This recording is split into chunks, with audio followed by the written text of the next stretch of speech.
পরিবহন খাত হিসেবে অগ্রাধিকার পেলেও অবকাঠামো ঘাটতি ও সুযোগ সুবিধার অভাবে যাত্রী প্রত্যাশা পূরণ করতে পারছে না রেল। দ্রুতগতির ট্রেন চলাচল নিশ্চিত করার পরামর্শ। দেশের নৌপথে যাত্রী ভোগান্তি যেন নিয়তির লেখা। অতি মুনাফার লোভে সেবার মান ভুলে যান মালিকরা, মত বিশ্লেষকদের। ব্যবস্থা নেওয়ার কথা জানালেন মন্ত্রী। পোশাক শ্রমিকদের তথ্য নিয়ে পূর্ণাঙ্গ ডাটাবেস তৈরির কাজ শুরু করল বিজিএমএ। অন্তর্ভুক্ত হবে 6,500 গার্মেন্টসের 45 লাখ শ্রমিক। এবং টাঙ্গাইলে যমুনা নদীর ভাঙন ঠেকাতে এডিবির অর্থায়নে নির্মাণাধীন বাঁধের বিভিন্ন জায়গায় ভাঙন। আতঙ্কিত এলাকাবাসী, কাজের মান নিয়ে প্রশ্ন।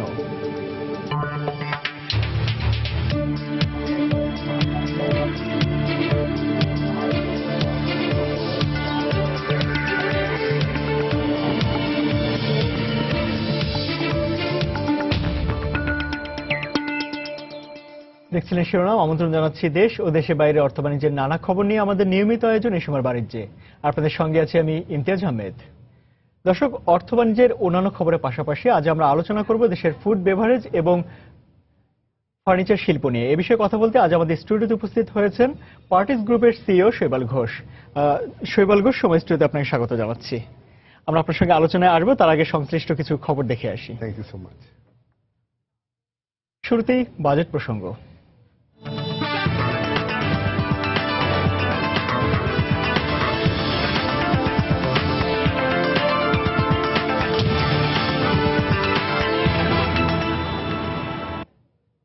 পরিবহন খাত হিসেবে যাত্রীদের কাছে বরাবরই অগ্রাধিকার পেয়েছে রেল, কিন্তু অবকাঠামো ঘাটতি ও আধুনিক সুযোগ সুবিধা না থাকায় কিছুতেই যাত্রী প্রত্যাশা পূরণ করতে পারছে না এই খাত। তাই আসছে বাজেটে সড়ক ও নৌপথের সঙ্গে ভারসাম্যহীনতা দূর করে দ্রুতগতির ট্রেন চলাচল নিশ্চিত করার পরিকল্পনার কথা জানিয়েছেন বিশেষজ্ঞরা। সাজিদ রাজুর রিপোর্ট। নিরাপদ ও পরিবেশ বান্ধব যোগাযোগ মাধ্যম হিসেবে জুড়ি নেই রেলপথের, কিন্তু স্বাধীনতা পরবর্তী বাংলাদেশে ধারাবাহিক বঞ্চনার শিকার এ খাত। গেল অর্থ বছরে পরিবহন খাত সর্বোচ্চ বরাদ্দ পেলেও কিছু নতুন ইঞ্জিন ও ডেমো ট্রেন ছাড়া উল্লেখযোগ্য কোনো উন্নয়ন হয়নি রেল খাতে। অথচ বিশ্লেষকরা বলছেন, মালামাল ও যাত্রী পরিবহন উভয় ক্ষেত্রেই অগ্রাধিকার পাওয়া উচিত রেলপথ। এটা সবচেয়ে বেশি পরিবেশ বান্ধব এবং সাশ্রয়ী একটা মাধ্যম। মানুষ এখন যায় না কেন? এটা অনেক স্লো চলে। এটাকে ধারাবাহিকভাবে আমি যদি এখন 200-300, মানুষ এখন 500 কিলোমিটারও চালাচ্ছে। একমাত্র রেলেই কিন্তু দিন দিন গতি বাড়ছে। রেলপথ এটা নিয়ে অনেক কথা হয়েছে, কিন্তু সেই অর্থে গুরুত্ব দেওয়া হয় নাই, এবং আমার মনে হয় এইখানে একটা ভারসাম্যহীনতা আছে। উন্নত দেশ তো বটেই, প্রতিবেশী দেশগুলোতেও যেখানে সংযোজন ঘটানো হচ্ছে দ্রুতগতির ট্রেন, সেখানে আমাদের দেশে এখনো চলছে পুরনোগুলোই। তাই এ খাতকে উচ্চগতি সম্পন্ন করার পরিকল্পনা দরকার বলেও মনে করেন বিশেষজ্ঞরা। আমরা এখনো ইলেকট্রিফিকেশনই যাই নাই। আমরা দ্রুত গতির যদি ট্রেন সার্ভিস পেতে চাই, এই করিডোরটাকে যেমন নিয়ন্ত্রিত করতে হবে, দেন সেই সেকেলে মান্ধাতা আমলের এই যে ডিজেল প্রপালশন ইঞ্জিন, লোকোমোটিভ দিয়ে চলা, এটা দিয়ে কিন্তু আমরা হাই স্পিডের ট্রেন চালাতে পারবো না। এখানে ইলেকট্রিক ট্রেন আসতে হবে। এবং আমাদের রেল যে ক্যাপাসিটি, এটা আরো বৃদ্ধি করে এবং এই ব্যবস্থাটা আরো জোরদার করা প্রয়োজন। এতে করে আমাদের যে সীমিত ভূমির দেশ, আমাদের এটা একটা বড় কনস্ট্রেন্ট। সড়ক ও নৌপথের সঙ্গে সমন্বয় করে একটি ভারসাম্যপূর্ণ পরিবহন ব্যবস্থা গড়ে তোলার উপরও গুরুত্ব দিচ্ছেন তারা। টেকসই সমাধানের পরীক্ষিত মাধ্যম যেটা হলো রেল। সাজিদ রাজু, সময় সংবাদ, ঢাকা। দেশের নৌপথে যাত্রী ভোগান্তি যেন নিয়তির লেখা। হাজারো সমস্যা নিয়ে প্রতিদিন দেশের এক প্রান্ত থেকে অন্য প্রান্তে যাতায়াত করেন লাখো যাত্রী। লঞ্চের কেবিন বা ডেক, কোন শ্রেণীর যাত্রীর দুর্ভোগ থেকে রেহাই নেই। বিশ্লেষকদের মতে অতি মুনাফার লোভে যাত্রী সেবার কথা বেমালুম ভুলে যান মালিকরা। যদিও নৌমন্ত্রীর দাবি প্রতিনিয়তই নিয়ম অমান্যকারীদের জরিমানা করা হচ্ছে। নৌপথ নিয়ে মাহমুদ রাকিবের 3 পর্বের ধারাবাহিকের আজ দেখুন দ্বিতীয় পর্ব। ছবি তুলেছেন খলিলুর রহমান। কেউ শুয়ে, কেউ বা বসে, আর যাদের কপালে বসারও সুযোগ হয়নি তারা আশ্রয় নিয়েছেন লঞ্চের পাশে রেলিংয়ের উপর। দেশের প্রায় সব রুটে লঞ্চের অবস্থা এখন এমনই। যাত্রীদের দাবি, চাহিদার তুলনায় লঞ্চের সংখ্যা কম হওয়ার কারণেই তারা জীবনের ঝুঁকি নিয়ে এইভাবে লঞ্চে যাতায়াত করছেন। ঢাকা থেকে পটুয়াখালীর উদ্দেশ্যে ছেড়ে আসা এমভি জামাল নামের এই লঞ্চে সর্বোচ্চ যাত্রী ধারণ ক্ষমতা 720 জন। অথচ এই মুহূর্তে লঞ্চে যাত্রী আছে 2000-এরও বেশি। পাশাপাশি দীর্ঘ সময়ে যাত্রা করার জন্য লঞ্চ মালিকদের যেসব সুবিধা দেওয়ার কথা তার ছিটে ফুটাও তারা দিচ্ছেন না বলে অভিযোগ যাত্রীদের। এটা তো সম্ভব না, গাদাগাদির ভিতরে এক জায়গায় যাওয়া, বাচ্চা পোলাপান নিয়ে ঘেসে ঘেসে বসতে হয়, যাতায়াতি করে নিজেদের একবারে করতে কষ্ট করে থাকতে হয়। টয়লেট পুরুষ মহিলা একভাবে যাইতে আসি, টয়লেট একটু পরিমাণ বেশি থাকে তো সিরিয়ালটা ধরা লাগে না। ভিতরে জায়গা না থাকায় লঞ্চ মালিকরা বেশিরভাগ সময়ই যাত্রী বহন করছেন খোলা ছাদ কিংবা নিচে গেটের বাইরের অংশেও। বাদ যায় না কেবিনের প্রবেশ পথগুলো। এমনকি ইঞ্জিন নষ্ট জেনেও শুধুমাত্র মুনাফার লোভে অনেক লঞ্চই হাজারো যাত্রীর জীবনের ঝুঁকি নিয়েও গভীর রাতে পাড়ি দিচ্ছে পদ্মা মেঘনা। যাত্রী আছে মিনিমাম আপনার সঙ্গে 3000, লাইট বয়েল আছে মনে করেন সর্বোচ্চ 100। দোতলায় সিট পাই না, একেবারে একতলায় ঘুরছি, সিট পাই না, তারপরে ছাদে আসছি। বৃষ্টি বাদল যদি আসে তাহলে তো বাচ্চা কাচ্চা নিয়ে অনেক সমস্যা না। কেবিন এই জায়গায়, আমি কেবিন থেকে আমি কিভাবে যাব বাথরুমে? এই যে রাস্তাগুলি সব বন্ধ হয়ে গেছে। লোকজন সামনে বসা থাকে, শোয়া থাকে, আমরা বাচ্চা পোলাপান নিয়ে বের হতে পারি না। ভিতরে অনেক লোক ভিড় করে আছে, জায়গা পিছাচ্ছিল। দড়ির উপরে মাল, মালের উপর মানুষ। একটা ইঞ্জিন নষ্ট হওয়া সত্ত্বেও কোনো কর্তৃপক্ষ অ্যানাউন্সও করে না যে লঞ্চটাতে প্রবলেম আছে। সরকার এর জন্য যাত্রীদের অসচেতনতাকে দায়ী করলেও বিশ্লেষকরা বলছেন লঞ্চ সংকট ও দুর্নীতিগ্রস্ত কর্মকর্তাদের কারণেই যাত্রী সেবা নিশ্চিত হচ্ছে না নৌপথে। অধিদপ্তরের কর্মকর্তারা নানা অনিয়ম দুর্নীতির মাধ্যমে অতিরিক্ত যাত্রী নিয়ে যাতায়াতের জন্য সুযোগ সুবিধা করে দিচ্ছে। মালিকরা তাদের মুনাফার জন্য যাত্রী সাধারণের জীবনকে ঝুঁকিতে ফেলতেও কিন্তু তারা দ্বিধাবোধ করেন না। যাত্রীরাও কিন্তু নিয়মকানুন মানতে চায় না। যেমন আমরা বারবার বলি ছাদে উঠবেন না। যে লঞ্চটি অতিরিক্ত যাত্রী নিল তাকে কিন্তু মোবাইল করে ওখানে ফাইন করে, সেই নিউজটা কিন্তু আসে না। পরিসংখ্যানে দেখা যায় সবচেয়ে বেশি পণ্য পরিবহনের পাশাপাশি প্রতিদিন শুধুমাত্র ঢাকামুখী নৌপথেই 1 লাখ যাত্রী যাওয়া আসা করেন। মাহমুদ রাকিব, সময় সংবাদ, পটুয়াখালী। সাপ্তাহিক 2 দিনের ছুটি ও পবিত্র শবে বরাতের ছুটি কাটাতে ব্যস্ত রাজধানী ঢাকা থেকে অনেকেই যাচ্ছেন গ্রামের বাড়িতে। এই মুহূর্তে রাজধানী গাবতলীতে আছেন রিপোর্টার জুনায়েদ আল হাবিব। সেখানকার খবরাখবর জানতে সরাসরি চলে যাচ্ছি তার কাছে। জুনায়েদ, ইমতিয়াজ, আপনি যেমনটা বলছিলেন যে আজকে শুক্রবার এবং আগামীকাল শনিবার অর্থাৎ সাপ্তাহিক 2 দিন সরকারি ছুটি, এবং সরকারি ছুটির পর রোববার অফিস খোলা থাকলেও সোমবার কিন্তু পবিত্র যে শবে বরাত রয়েছে, মুসলমানদের একটি ধর্মীয় উৎসব, সেই শবে বরাতের ছুটি রয়েছে, সরকারি ছুটি। সে উপলক্ষে কিন্তু ইতোমধ্যে অর্থাৎ গতকাল বিকেল থেকেই রাজধানী ছাড়া শুরু করেছেন যারা চাকরিজীবী মানুষ, কর্মজীবী মানুষ রয়েছেন তারা। এবং আজকেও সকালে আমরা এই যে গাবতলী বাস টার্মিনাল রয়েছে সেই বাস টার্মিনালে এসে আসলে আমরা যেটা দেখতে পেলাম যে অন্যান্য যে স্বাভাবিক দিন রয়েছে স্বাভাবিক দিনের চেয়েও বলা চলে প্রায় দ্বিগুণ সাধারণ মানুষ কিন্তু তারা বিভিন্ন গন্তব্যের উদ্দেশ্যে রওনা দিচ্ছেন।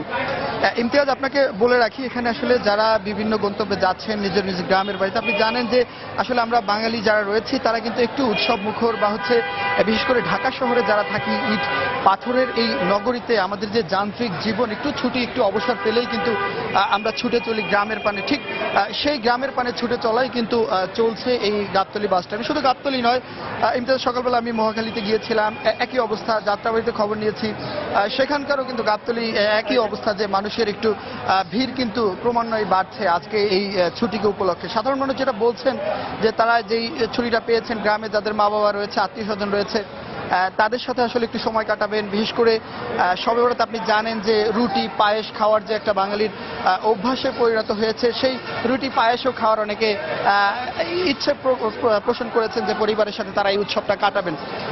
ইমতিয়াজ, আরেকটি বিষয় আপনাকে আসলে জানিয়ে রাখি, যোগ করি, সেটি হচ্ছে যে আপনি জানেন হয়তো যে গত মাসের 25শে এপ্রিল প্রতি লিটার ডিজেলে 3 টাকা করে সরকার কমিয়েছে, এবং সেই লিটারের তেলের দাম কমানোর পরিবর্তে যে ভাড়ার উপর যে প্রভাবটা পড়ে বা ভাড়া কমানোর যে বিষয়টা থাকে, সেই ভাড়া কমানোর বিষয় কিন্তু আজকে থেকে কার্যকর হওয়ার কথা ছিল বা আজকে থেকেই কার্যকর হবে বলে মন্ত্রণালয় থেকে ঘোষণা দেওয়া হয়েছিল।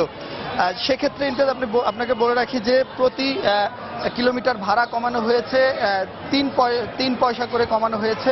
কিন্তু এখানে এসে যাত্রীদের যে অভিযোগটা আসলে ছিল যে তারা বলছেন যে অন্যান্য সময় যে ভাড়াটা নেওয়া হয়েছে আজকেও কিন্তু তাই নেওয়া হচ্ছে। অনেকে আবার অভিযোগ করেছেন যেহেতু শবে বরাত উপলক্ষে মানুষের চাপ বেশি, অনেকে বলছেন যে অন্যান্য দিনের চেয়ে তারা কিছু টাকা বেশি নিচ্ছেন। তবে যারা কাউন্টার রয়েছেন অর্থাৎ বাস কর্তৃপক্ষ রয়েছেন তারা বলছেন যে তারা বিআরটি এর যে নির্ধারিত ভাড়া সেই ভাড়ার চেয়ে বেশি নিচ্ছেন না, তারা কমই নিচ্ছেন।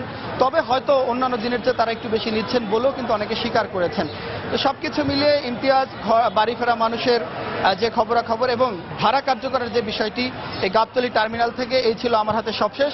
ইমতিয়াজ।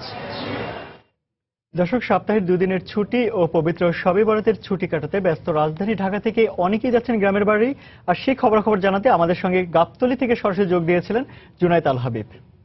দর্শক, আজ আমাদের স্টুডিওতে উপস্থিত আছেন পার্টিস গ্রুপের সিইও শৈবাল ঘোষ। আজ আমরা তার সঙ্গে ফুড বেভারেজ ও দেশের ফার্নিচার শিল্পের বিভিন্ন বিষয় নিয়ে তার সঙ্গে আলোচনা করব। আপনাকে প্রথমেই যে বিষয়টা আমি একটু জানতে চাই সেটা হলো যে পার্টিস গ্রুপের যে শুরুটা, সেটা আমরা আসলে প্রথমেই যেটা জানি যে ফার্নিচার থেকে আসলে শুরুটা হয়েছে। না, এটা কিন্তু একটা খুব কারণ আমাদের company is about 52 years old, মানে অনেক বড় হিস্ট্রি আছে। আমাদের প্রাইমারি অপারেশন কিন্তু শুরু হয় পার্টেক্স বোর্ডস দিয়ে। আমাদের যদি কেউ বোর্ড কিনতে যান মার্কেটে, সে কিন্তু আগে পার্টেক্স চান। সো এইটারই একটা বাই প্রোডাক্ট ইজ আমাদের ফার্নিচার ডিভিশন। সো আমাদের primary mainstay of the company is the particle boards. এর সঙ্গে আমাদের অবশ্য ফার্নিচার আছে, প্লাস আমাদের অনেক রকম, we are a big conglomerate, আর সেখানে we have interventions with many other companies and industries. আচ্ছা, আপনাদের তো এছাড়াও আরো বিভিন্ন ধরনের ব্যবসা রয়েছে। যদি এই যে পার্টিকেল বোর্ডের কথা যেটা বললেন, সেটা আসলে একটা সময় ছিল যে কাঠের বিকল্প হিসেবেই এটার প্রচলনটা শুরু হয়েছিল। ধীরে ধীরে এর জনপ্রিয়তা কিন্তু দিন দিন বাড়ছে। এখন অনেকে হয়তো কাঠের বিষয়টাকে এড়িয়ে বিভিন্ন বোর্ডের ফার্নিচারের দিকে যাচ্ছেন। তো বর্তমান সময় আসলে এর চাহিদাটা কিংবা এর সম্ভাবনা কেমন দেখতে পাচ্ছেন আপনি? দেখুন, এখানে আপনি যে প্রশ্নটা করলেন সেটা দুটো পার্ট আছে। First is boards made with wood. আমি একটা জিনিস আজকে বলতে চাই যে Bangladesh should be very proud that আমাদের 2 রকম বোর্ড আছে। একটা হচ্ছে জুট দিয়ে, একটা উড দিয়ে, জুটেক্স অ্যান্ড উডেক্স। আপনি যদি হোল ওয়ার্ল্ডে দেখেন, এই competing jute board, particle board কিন্তু প্র্যাকটিক্যালি নেই। So this is a Bangladesh made product which is a green product.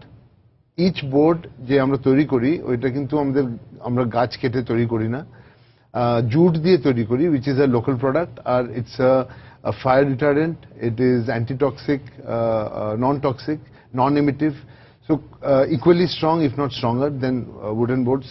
খুবই একটা ইন্টারেস্টিং একটা প্রোডাক্ট, যেটা আমরা ওয়ার্ল্ড ওয়াইড এখন we are wanting to take it abroad. এইখান দিয়ে যে আমরা ফার্নিচার তৈরি করি, it's equally strong, termite proof, long lasting, with innovative designs. But therefore আমাদের intervention with the market is very strong. আমাদের leadership position is still being maintained. আর আমরা we are very quality conscious. আমাদের যাই হয়ে যাক, we don't cut any corners for quality. So therefore the scope is very large and we want to be of service. আচ্ছা, আমরা দেখেছি যে দেশের মধ্যে ব্যাপক চাহিদা তৈরি হয়েছে, দেশের মানুষ এটা ব্যবহার করছে, কিন্তু দেশের বাইরে যে রফতানির বিষয়টা যদি আমি বলি, সেই জায়গাটা আসলে কতটুকু আমরা এগোতে পেরেছি? আমাদের কোম্পানির যদি আমি বলতে চাই, তাহলে government has been very kind, they are announcing subsidies. আর আমাদের কোয়াইট সাবস্ট্যান্সিয়াল ইনক্রিজ করছে আমরা ভলিউম আর টেকনোলজি, যাতে আমরা খুব শিগগিরই, মানে ফ্রম নেক্সট মান্থ অনওয়ার্ডস আমরা এটা এক্সপোর্টে যাব ইন আ বিগ স্কেল। এখন আমরা 10টা কান্ট্রিতে এক্সপোর্ট করছি। We will go to maybe 50 countries, but slowly. And আমরা already we are in talks with so many important geographies, যেখানে আমরা বড় ধরনের রপ্তানি করতে চাই। আর we want to make Bangladesh into a very household name abroad, and of course our products are household product abroad as well. আচ্ছা, আমরা যদি একটু ফুড এবং বেভারেজে আসি, আমরা জানি যে বাংলাদেশের যে ফুডগুলো সেগুলো কিন্তু এখন রপ্তানি হচ্ছে, বিশেষ করে জুস কিংবা বেভারেজ যেগুলো রপ্তানির দিকে যাচ্ছে। ইভেন মধ্যপ্রাচ্যেও কিন্তু আসলে বেশি রপ্তানির সম্ভাবনা, বাজার তৈরি হয়েছে। এছাড়া ইউরোপেও আমরা দেখি বিভিন্ন প্রতিষ্ঠান কিন্তু রপ্তানি করছে। তো এই জায়গাটা থেকে আসলে বর্তমানে বাংলাদেশের অবস্থানটা কি, যদি আপনার কাছে জানতে চাই? অবশ্যই আমাদের অপরচুনিটি ইজ ফ্যান্টাস্টিক। ড্যানিশ আমাদের প্রোডাক্ট, মামপানি আমাদের, আরসি কোলা ইজ আওয়ার্স, এবার ওভালটিন ইজ অলসো আওয়ার্স। এবার the scope abroad is very big, and quality products এর কিছুটা অভাব তো আছেই, কারণ অনেকে, there are many players in the market. এবার good quality products এর যে অভাবটা আছে সেটা আমরা পূরণ করতে চাই। আর we want to make sure that exact segmentation যেটা আছে, we take care of everything. আর ইন্ডিজিনাস প্রোডাক্টের যেহেতু আমাদের এখানে চাহিদাটা বাড়িয়ে আমরা এটা এক্সপোর্টও করতে চাই। সো আমরা already we are exporting in quite a big way, but of course sky is the limit when we go international. রপ্তানি ক্ষেত্রে আমরা একটা বিষয় দেখে থাকি যে গুণগত মান রক্ষা করাটা আসলে সবচেয়ে বেশি গুরুত্বপূর্ণ হয়ে দাঁড়ায়। সেই জায়গাটা থেকে আসলে আমরা কতটুকু সচেতন রয়েছে এই জায়গায়? এটাই আমাদের গ্রুপের একটা সবচেয়ে বড় একটা স্ট্রেংথ, যে পার্টেক্স মানেই হচ্ছে কোয়ালিটি। আর I am very grateful to everybody in Bangladesh যে আমাদের যে সাপোর্ট করেছে।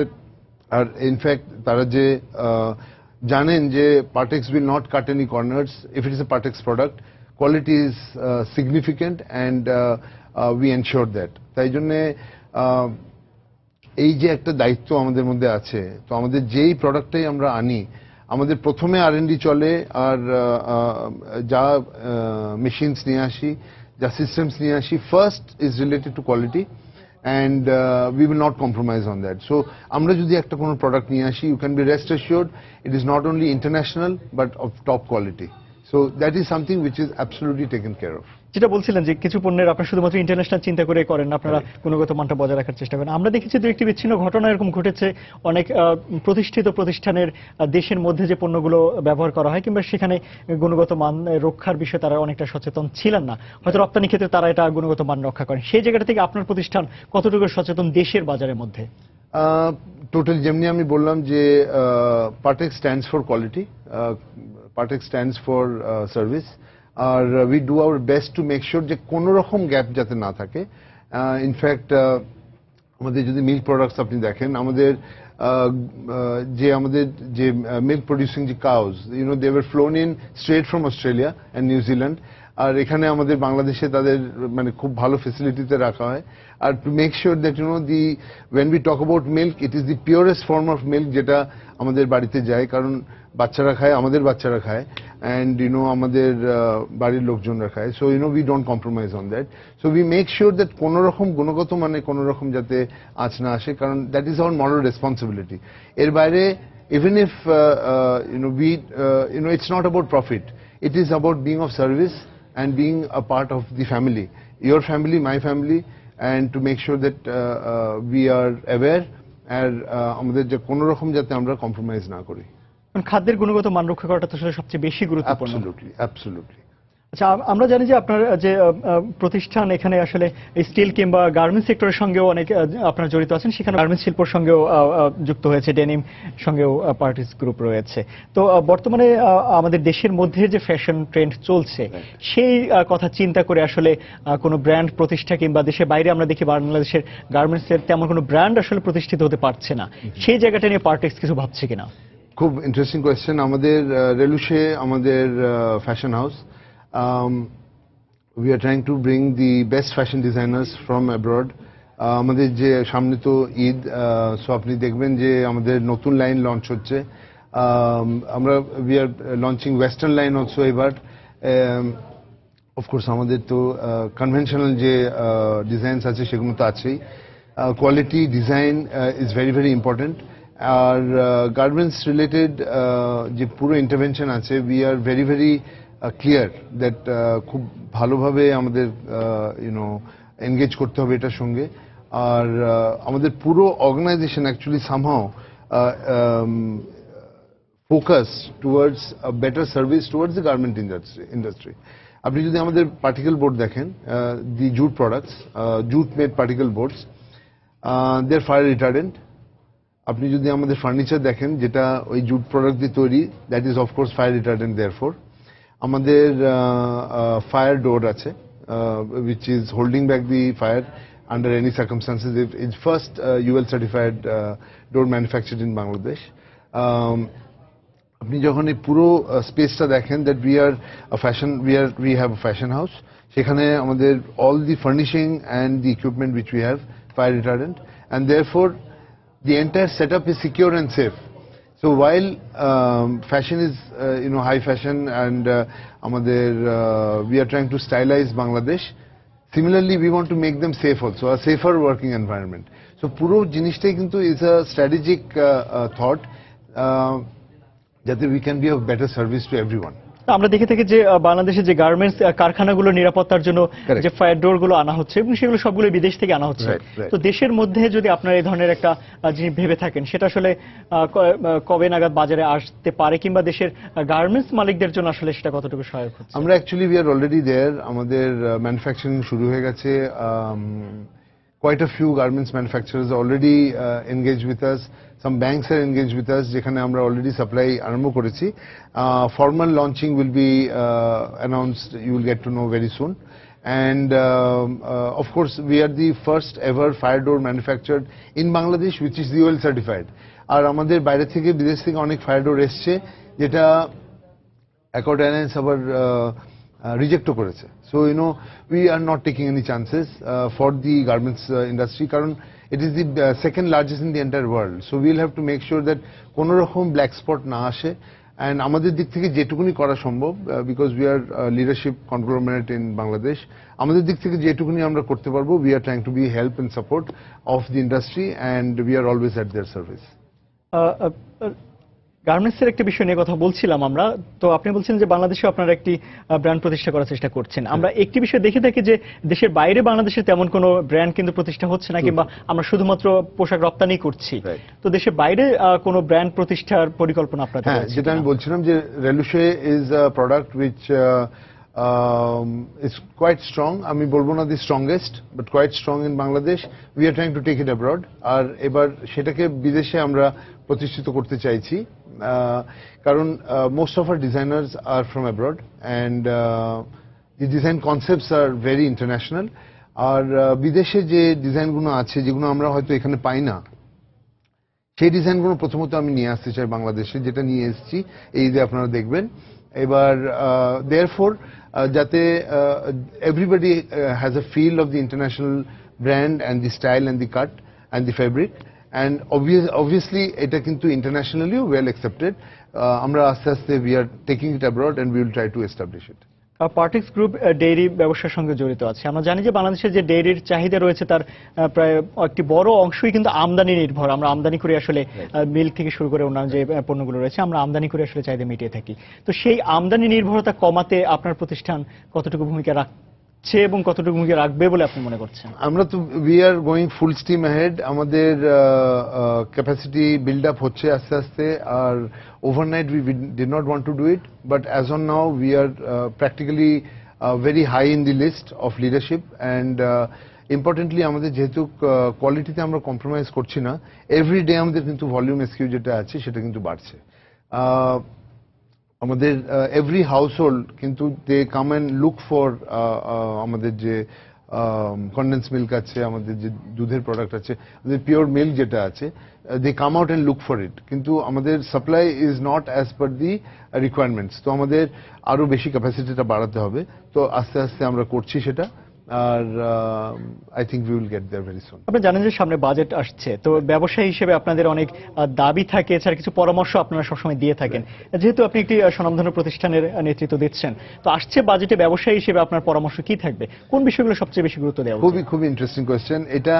আসলে দি ইজ অফ ডুইং বিজনেস, বাংলাদেশকে আমরা যদি একটা ইন্ডিভিজুয়াল কান্ট্রি হিসেবে শুধু দেখতে থাকি, that is not the correct strategy. We are a part of the global village. So আমাদের হোল ওয়ার্ল্ডের যে একটা ট্রেন্ড চলছে of progress and development, we have to be a part of that journey. Therefore আমাদের এই individual country strategic যে পজিশনটা আছে, taxation of course is a very big issue, and আমাদের ইন্টারন্যাশনাল ট্রানজ্যাকশনাল পসিবিলিটিস যেগুলো আছে সেটা কিন্তু ওপেন করতে হবে। We have to be more single window operations. নতুন যদি কেউ সেট আপ করতে চায়, যেমনি দেয়ার ওয়াজ আ টাইম ইন ইন্ডিয়া যেখানে 82টা অনুমোদন নিতে হতো, সেটা হয়তো 7 মাস 8 মাস 1 বছর লাগতো একটা নতুন কোম্পানি শুরু করতে। এখন we take about 21 days. The global norm is about 9 days to start a company. We are at about 21 days in India. Similarly, the ease of doing business, the ease of ease and transparency with which আমরা এখানে business করতে পারবো, বা taxation, double taxation, triple taxation, we'll have to take care of all that. So we'll have to make sure the international best practices আছে, we will have to immediately incorporate that, and the government and the finance ministry has to be very sensitized about it, that আমাদের শুধু of course there will be local requirements and policies and strategies, but we have to be a part of the international business community. Right, আমরা আপনার সঙ্গে একমত। আমরা আশা করব আপনার এই পরামর্শগুলো সরকার গ্রহণ করবে। সময় স্টুডিওতে এসে আমাদেরকে সময় দেওয়ার জন্য আপনাকে অসংখ্য ধন্যবাদ। Thank you so much for having me. Appreciate it. দর্শক, আমরা কথা বলছিলাম পার্টেক্স স্টার গ্রুপের সিইও শৈবাল ঘোষের সঙ্গে। আমাদের আলোচনার বিষয় ছিল দেশের বিভিন্ন শিল্প খাতের বিষয় নিয়ে। চলে যাচ্ছি পরের খবরে। বাজার মনিটরিং এর অভাবে বেশি দামে বিক্রি হচ্ছে সবজি, এমন দাবি ক্রেতাদের। যদিও বিক্রেতারা বলছেন গেল সপ্তাহের তুলনায় প্রায় সব ধরনের সবজির দাম কমেছে 10 টাকা পর্যন্ত। তবে শুক্রবারের চাহিদা বাড়ায় মাছের দাম বাড়তি বলে জানালেন বিক্রেতারা। দাম বেড়েছে গরুর মাংসেরও। রাজধানীর কাঁচা বাজার ঘুরে বিস্তারিত জানাচ্ছেন কামরুল হাসান সবুজ। বাজারে শাকসবজির পর্যাপ্ত সরবরাহ থাকায় গেল সপ্তাহের তুলনায় দাম কিছুটা কম। বিক্রেতার এমন দাবি মানতে নারাজ ক্রেতারা। বিক্রেতারা জানালেন গত সপ্তাহের তুলনায় কেজিতে 10 টাকা কমে করলা, পটল, ঢেঁড়স, কাঁকরোল, মূলা বিক্রি হচ্ছে 30 থেকে 40 টাকার মধ্যে। লেবুর হালি 25 টাকা আর চাল কুমড়া 30 টাকা পিস। তবে বেড়েছে কাঁচামরিচের দাম। বৃষ্টির কারণে মরিচ 80 টাকা কেজি, গত সপ্তাহে ছিল 60 টাকা কেজিতে। 10 থেকে 5 টাকা প্রতি কেজিতে সব মালের দাম গত সপ্তাহে এই সপ্তাহে কমছে 10% বেশি গত সপ্তাহের চেয়ে। সবজির দাম হয়তো ওনারা ক্যামেরা দেখে কম বলেছে, যে মনিটরিংটা যদি হয়তো আসলে কি দাম বাড়ছে কিনা, নাকি বিক্রেতাদের কাজ সাজিতে দাম বাড়ছে। সরবরাহ পর্যাপ্ত থাকলেও সপ্তাহের অন্য দিনের তুলনায় শুক্রবার মাছের দাম থাকে বাড়তি, জানালেন বিক্রেতারা। বাজারে প্রতি কেজি রুই কাতলা 200 থেকে 220, শিং 400 থেকে 500, চিংড়ি 600 থেকে 700, পাবদা 600 থেকে 1000 আর 5 মিশালি মাছ বিক্রি হচ্ছে 200 টাকায়। আরতে প্রচুর আমদামি, মানে চাষের মাছটি বেশি। শুক্রবার মনে করেন হয়তো কেজিতে 10-20 টাকা একটু বেশি, আবার অন্য দিন কমে যায়। বন্ধের দিন তো এই জন্য সবাই বন্ধ থাকে, একটু কাস্টমার বেশি হয়। কোনো নিয়ন্ত্রণ নাই, যার ইচ্ছা।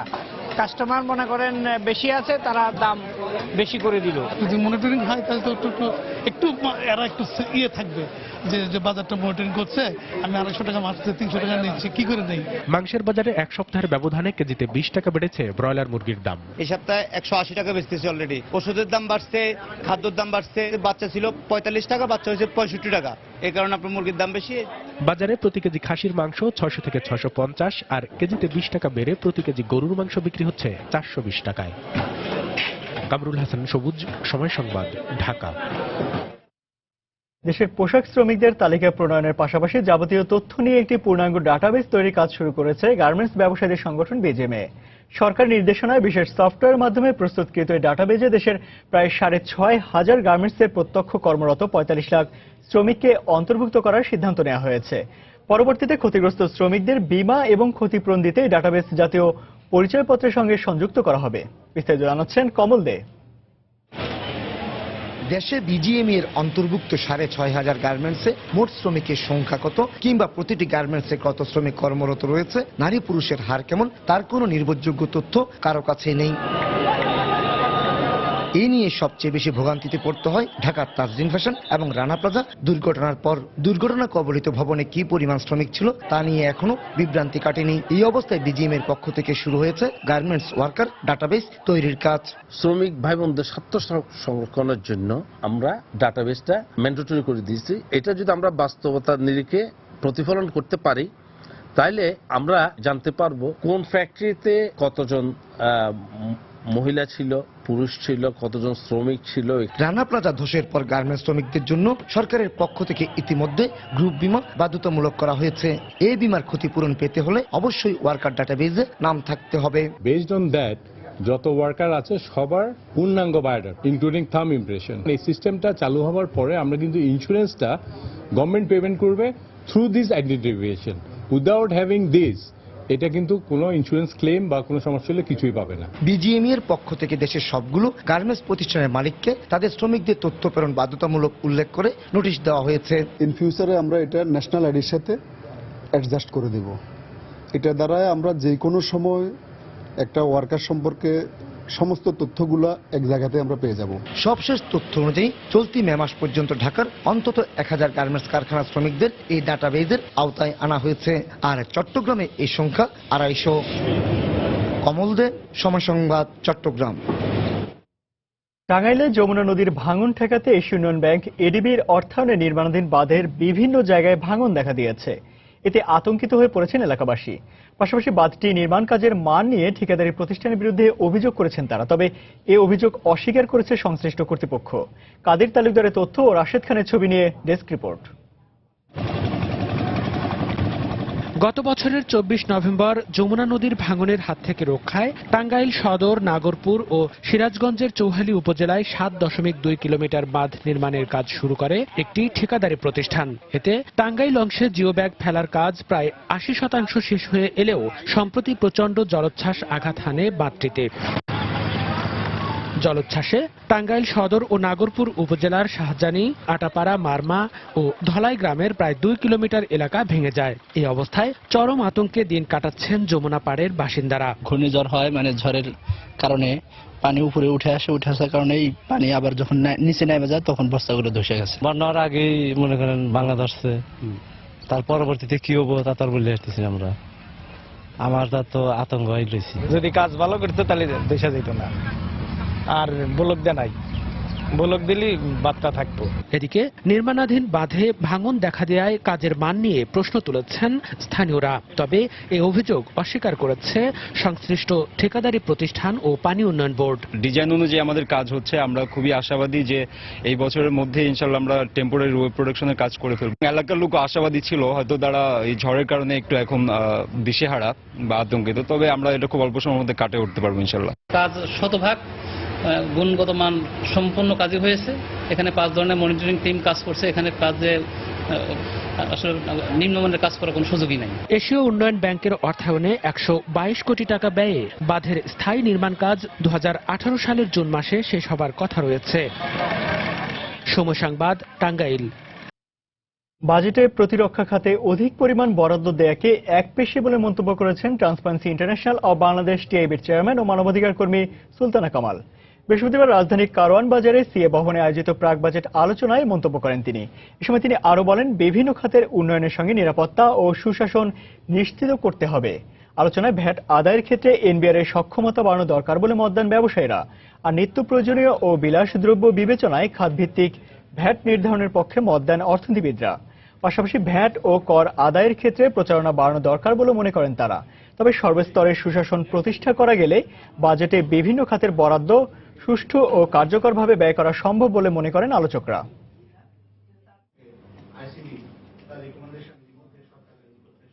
টেকসই পর্যটন খাত গড়ে তোলার লক্ষ্যে জাতীয় শিল্পনীতি 2016তেও পর্যটন খাতকে অগ্রাধিকারপ্রাপ্ত খাত হিসেবে বিবেচনা করা হচ্ছে বলে জানিয়েছেন শিল্পমন্ত্রী আমির হোসেন আমু। বৃহস্পতিবার রাজধানী বঙ্গবন্ধু আন্তর্জাতিক সম্মেলন কেন্দ্র আয়োজিত 3 দিনব্যাপী আন্তর্জাতিক পর্যটন মেলা 2016 উদ্বোধনী অনুষ্ঠানে তিনি কথা বলেন।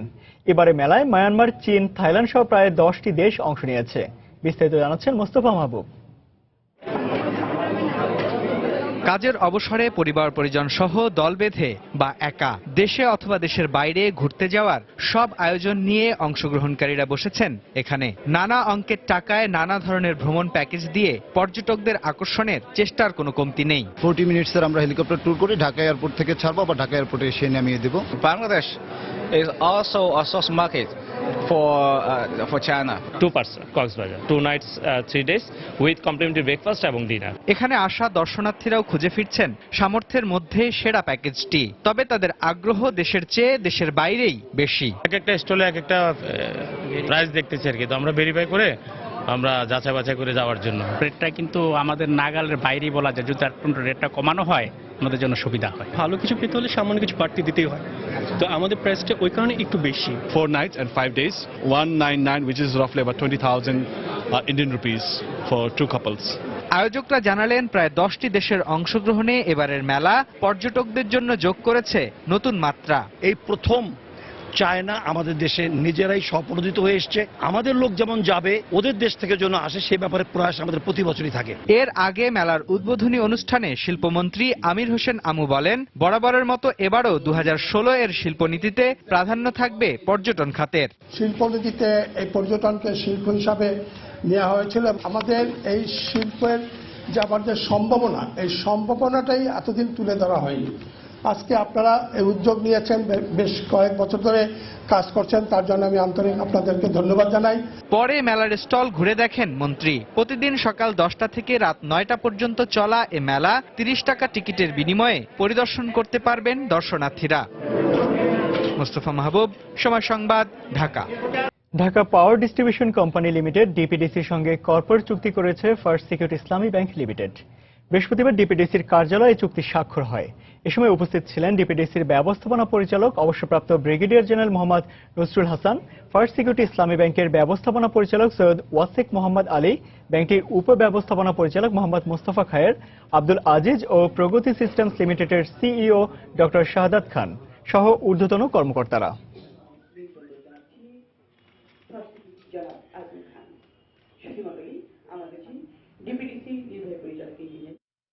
এবার দেশে বাইরের অর্থ বাণিজ্যের খবর।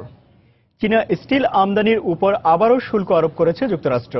সস্তা মানের স্টিল বাজার দরের চেয়ে কম দামে বিক্রি করায় চীনা স্টিল আমদানিতে আরোপিত শুল্ক বাড়িয়েছে যুক্তরাষ্ট্র। মূলত গাড়ি নির্মাণ কাজ এবং কন্টেইনারে পরিবহন ও তৈরির কাজে ব্যবহৃত স্টিল রপ্তানিতেই অতিরিক্ত অর্থ গুনতে হবে চীনাদের। চীনা স্টিল আমদানিতে পুরোপুরি বন্ধ করে দেওয়ারও পরিকল্পনা রয়েছে যুক্তরাষ্ট্রের। এর আগে যুক্তরাষ্ট্র ও ইউরোপীয় ইউনিয়ন অভিযোগ করেছে বিশ্ববাজারে কম দামে নিম্নমানের স্টিল বিক্রি করছে চীন। চীনের অসুস্থ প্রতিযোগিতার জন্য এখন পর্যন্ত অন্তত 12,000 কর্মী ছাঁটাই করেছে যুক্তরাষ্ট্রের স্টিল কোম্পানিগুলো। Be a challenge to find investments and make money in a world where the steel prices keep melting away. আবারও জানিয়ে দিচ্ছে সময় বাণিজ্যের শিরোনামগুলো। পরিবহন খাত হিসেবে অগ্রাধিকার পেলেও অবকাঠামো ঘাটতি ও সুযোগ সুবিধার অভাবে যাত্রীর প্রত্যাশা পূরণ করতে পারছে না রেল। দ্রুতগতির ট্রেন চলাচল নিশ্চিত করার পরামর্শ। দেশের নৌপথে যাত্রী ভোগান্তি যেন নিয়তির লেখা। অতি মুনাফার লোভে সেবার মানের কথা ভুলে যান মালিকরা। মত বিশ্লেষকদের ব্যবস্থা নেওয়ার কথা জানালেন মন্ত্রী। পোশাক শ্রমিকদের তথ্য নিয়ে পূর্ণাঙ্গ ডাটাবেস তৈরির কাজ শুরু করল বিজিএমএ। অন্তর্ভুক্ত হবে 6,500 গার্মেন্টসের 45 লাখ শ্রমিক। টাঙ্গাইলে যমুনা নদীর ভাঙন ঠেকাতে এডিবির অর্থায়নে নির্মাণাধীন বাঁধের বিভিন্ন জায়গায় ভাঙন। আতঙ্কিত এলাকাবাসী, কাজের মান নিয়ে প্রশ্ন। এ ছিল সময় বাণিজ্যে। যে কোনো খবর পেতে ভিজিট করুন সময়নিউজ.tv আর সঙ্গে থাকুন সময়।